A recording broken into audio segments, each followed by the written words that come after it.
On this Tuesday night, new charges in an international investigation. The Ontario man accused of helping people around the world die by suicide. We ask that the public be cautious and vigilant of online activities. Hurricane Idalia heading for Florida, the evacuations and preparations. Mother Nature wins every time. And the expectations this could be a once-in-a-lifetime storm. London's air pollution solution, what drivers of high-emission vehicles have to pay. And no star power allowed. Trying to practice here, Wayne. Why Ontario plans to ban celebrities and athletes from online gambling ads.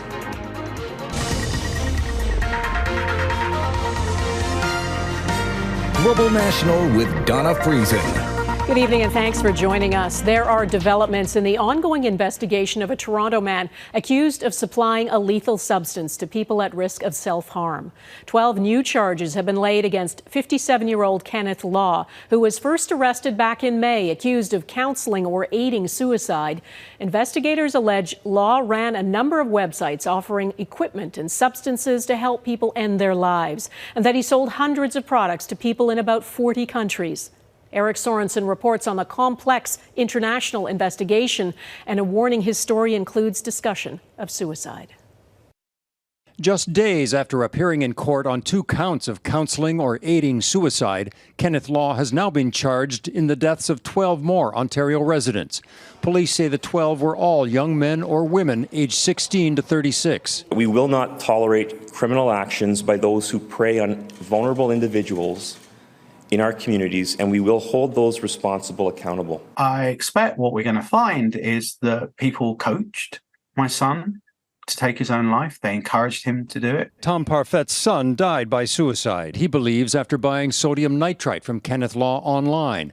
Law was a chef and lived in a basement apartment in this Mississauga home. His case came to light after a UK news investigation. Police in the UK found that 88 people who made purchases from Law online later died. The people who are encouraging vulnerable people like Tom have had no consequences whatsoever. Peel Regional Police put out a video warning the public to watch out for online sales of sodium nitrite, as well as masks, hoods, and other equipment that can be used to cause self-harm.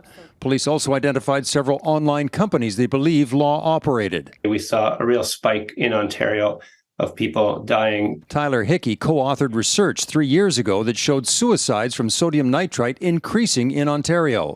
He's concerned about online access. There seems to be increased promotion of using these substances. It does create an opportunity, I think, for a public health initiative to perhaps restrict readily available access to these substances. Late Tuesday, David Parfet said he's pleased Canadian police are making progress, but wants governments to do more to shut down online sales. To make sure anybody who is preying on the vulnerable by using websites to encourage them to take their own life is also stopped immediately. More than 100 deaths have now been linked to Kenneth Law, but the investigation is far from over.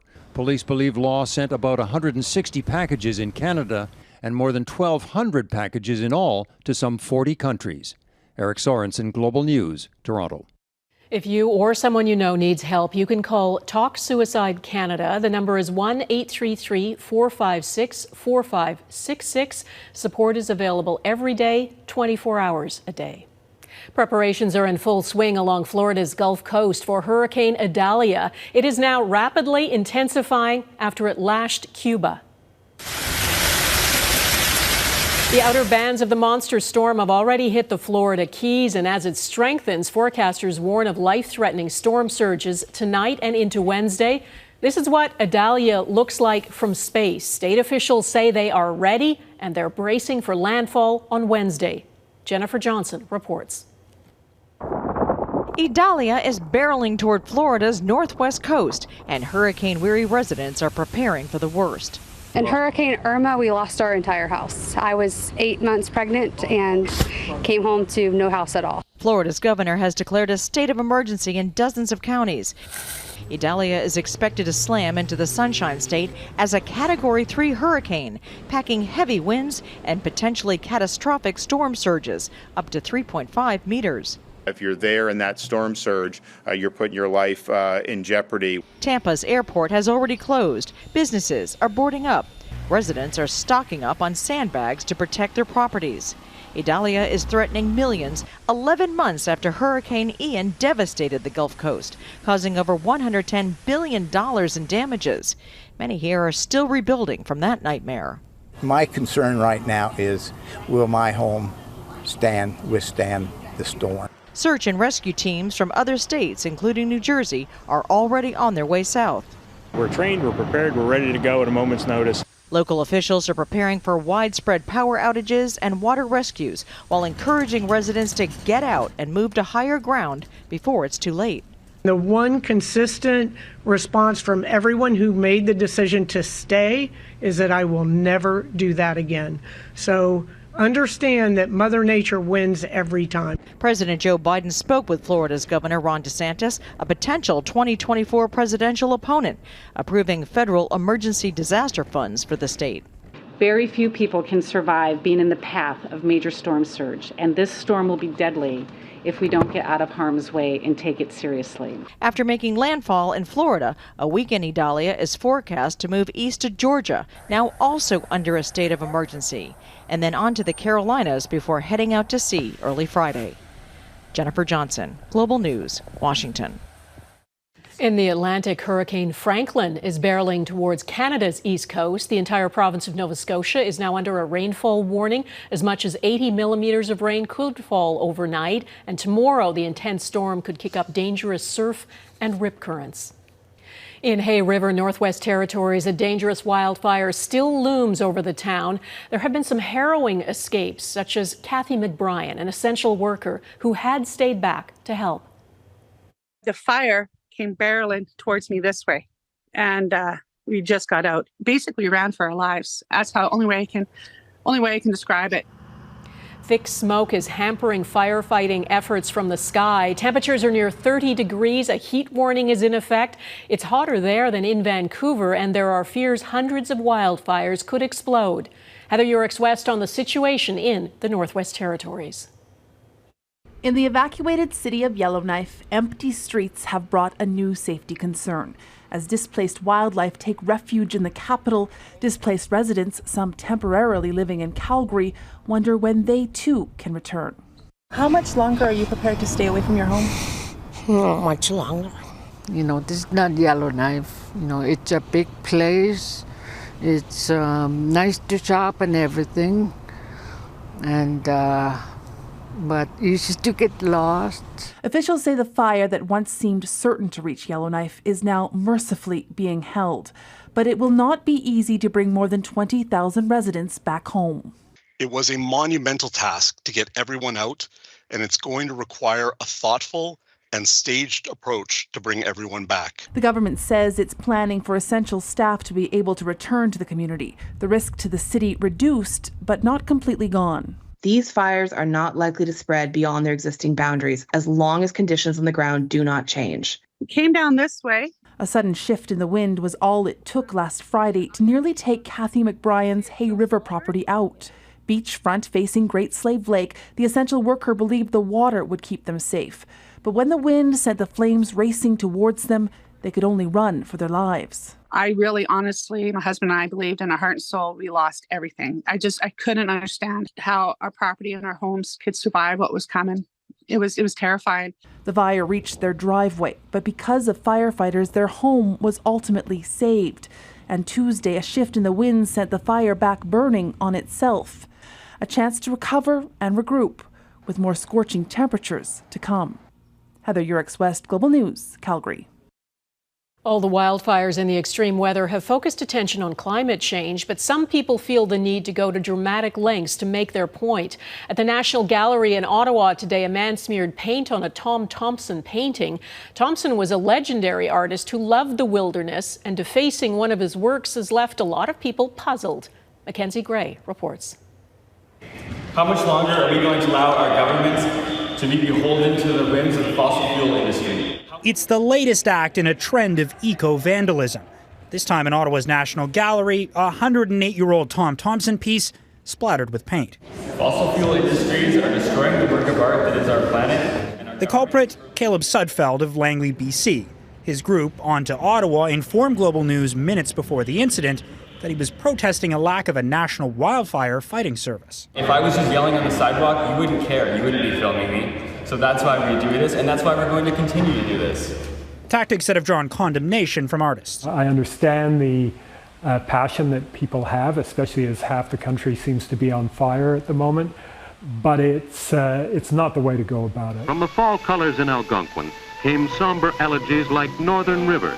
Purchased by the National Gallery in 1915 for $500, Northern River is an iconic landscape, completed just 2 years before Thompson's death. Tom Thomson and the group of 7 did so many beautiful paintings that are really sort of pro-environmental. People see the beauty of the natural, pristine landscape. Ottawa police arresting Sudfeld on mischief charges. It's worth it to wake the public up and to continue to shed light on this problem. On to Ottawa has used this playbook before, throwing paint on the Prime Minister's office earlier this summer and on the Toronto sign in Nathan Phillips Square. Part of a worldwide trend from climate protesters who've thrown soup on a famous Van Gogh and cake at the Mona Lisa. I know how hard it is for the security people, for all the museum people who care desperately for these collections to have something like this happen on their watch. As for the painting, the National Gallery says protective glass in front of it saved it from any harm, and after a quick cleanup, Donna, it'll be back on display soon. Okay, Mackenzie Gray outside the National Gallery, thanks. A First Nation in Saskatchewan says ground-penetrating radar has identified 93 potential unmarked graves at the site of a former residential school. English River started searching the site of the former Beauval Indian Residential School in August of 2021. It now says it has found 79 suspected children's grave sites and 14 potential infant grave sites. We were not sure what to expect and what we would find, but we did know the stories that were shared over generations about the treatment of these students and those students who never returned home. And from those stories, we had an idea of where to look. The First Nation says it needs to further investigate the site and says it will keep searching.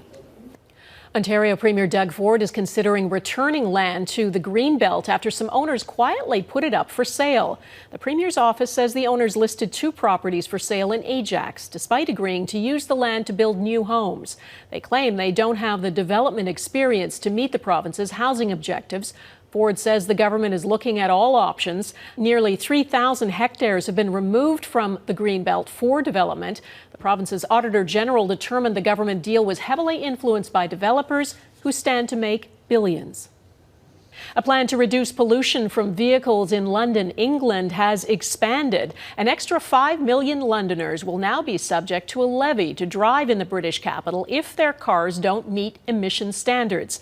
The city isn't the first to do this, but as Redmond Shannon reports, some Canadian mayors are watching closely as they look to curb emissions here, too. A toxic atmosphere over clean air. A rally against London Mayor Sadiq Khan's rollout of the ultra-low emission zone, or ULEZ. It's a daily fee of £12.50 or $21 Canadian for older, more polluting vehicles, affecting about 10% of drivers. I have a perfectly good car, runs super well. It's 2012, and from today I have to pay $12.50. ULEZ was first introduced for central London in 2019. It then expanded 2 years ago to cover 4 million residents, adding the remaining 5 million on Tuesday. This final expansion is the most controversial because it brings in London's outer suburbs, where residents are far more likely to be reliant on cars. I feel sorry for people strapped for cash. It seems a bit unfair to them, but on the other hand, I can see the need for clean air in the city. For Khan, it's about public health more than climate targets. Air pollution leads to a whole host of health issues, from asthma to cancer, from dementia to heart disease. Disagree with what the mayor is doing. I think people and families are struggling with the cost of living. Similar systems operate in other European cities. In Canada, Montreal's mayor is looking to make some downtown areas traffic-free or zero emissions. But Valerie Plante says following London's lead isn't currently possible. As we're pushing for measures, for example, like the one in London, we're also pushing for more public transport options. It is absolutely crucial if we want to do this, the switch. There may be another ULEZ effect outside of London too. Some of Khan's colleagues in the opposition Labour Party fear ULEZ could repel the all-important suburban swing voters come the next British general election. Redmond Shannon, Global News, London. The housing crisis on Canadian campuses coming up. By some people say the influx of international students is making it worse.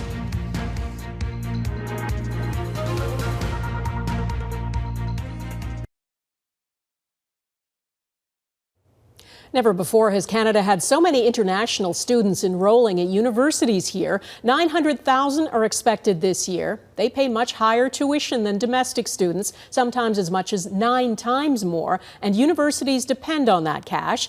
It amounted to $9 billion last year, but that rise has not been matched by an increase in housing. And no one knows that better than students trying to find a place to live. David Aiken reports.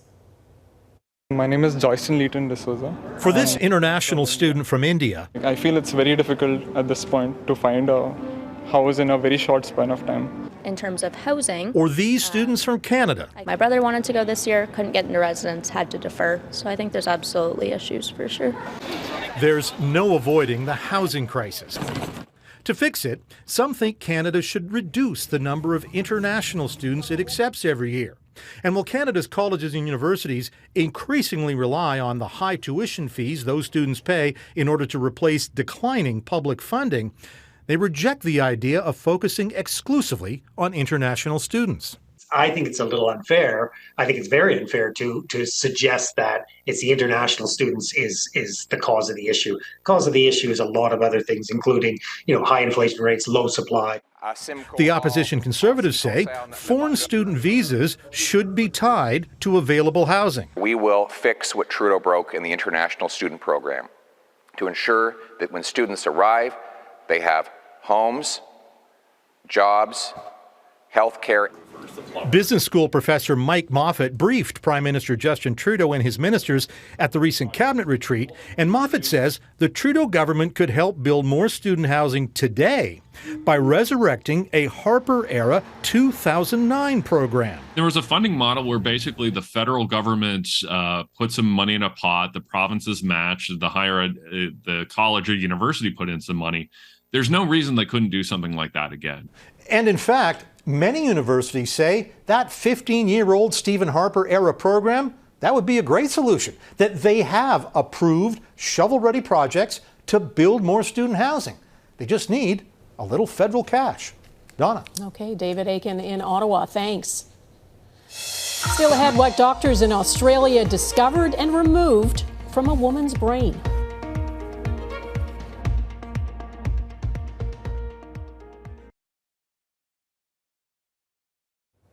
Meta, the parent company of Facebook and Instagram, says it has disrupted a campaign to covertly boost China's image on its platforms. Meta says it removed over 7,000 Facebook accounts and hundreds of other pages, groups, and Instagram accounts that pushed pro-China narratives online. It says the accounts praised China and its policies, criticized the U.S. and Western foreign policy and individuals, including journalists. Meta calls it the most prolific covert influence operation known to exist in the world today, but says it was largely unsuccessful. There's a strange story out of Australia. A worm living inside a woman's brain was removed in a world's first. The parasitic worm was 8 centimeters long. It was causing the 64-year-old health issues from stomach pain to night sweats and forgetfulness, even depression. It was discovered when she had an MRI. Doctors say it was likely there for 2 months, and the worm was still alive when it was sent away for testing. Eesh. Out of luck. Next, why Ontario is banning athletes and celebrities from online gambling ads.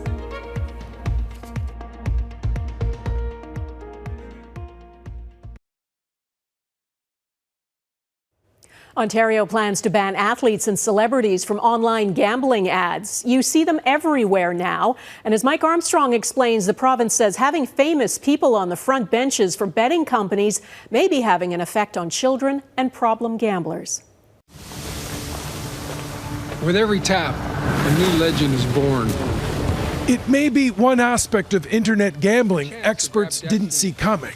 Basically, as soon as betting online was legalized. From the great one game time in 20 to occasionally great actors, the advertising floodgates blew wide open. KG, what up? I got nothing for you, Fox. I grew up as a kid watching Hockey Night in Canada, and it become Gambling Night in Canada, and it's not just, singling out hockey night in Canada. It seems to be in all sports. Download the app now. Well, Ontario's Gaming Commission is stepping in. As of February 24th of next year, just about anyone with a public profile won't be allowed in commercials for iGaming companies registered in the province. That's 46 companies and their subsidiaries that won't be able to use entertainers, social media influencers, or athletes, active or retired. Trying to practice here, Wayne. You need it. Well, we're very pleased. This addiction and gambling expert says seeing celebrities pushing online betting is dangerous for children, particularly boys. The ban is something the group had argued for when the commission studied the issue this spring. Calls to its gambling helpline have exploded with people needing help with online betting. It went from being around 10-15% of the total number of calls to now the number one reason people call the helpline. What they've prohibited starting next February, it's really broad. Now, this lawyer predicts court challenges. Some companies or athletes could argue the ban limits freedom of expression. There may also be legal wrangling for athletes like Austin Matthews, who have deals and may want to keep them. There may also be litigation between athletes and celebrities in the company saying, well, I'm still owed my money. It's not my fault, which will be fascinating to watch, and I will be watching. Something had to be done, in my opinion, and I think this is a first step, and I think it's a good step. Yeah. There is one sort of gambling ad the commission will still allow athletes to do. That's that way, bud. It says they can promote reasonable betting and help for addiction. Mike Armstrong, Global News. And that is Global National for this Tuesday. I'm Donna Friesen. Tonight's Your Canada is Bayfin in Killarney Provincial Park, Ontario. Thanks for watching. Bye-bye.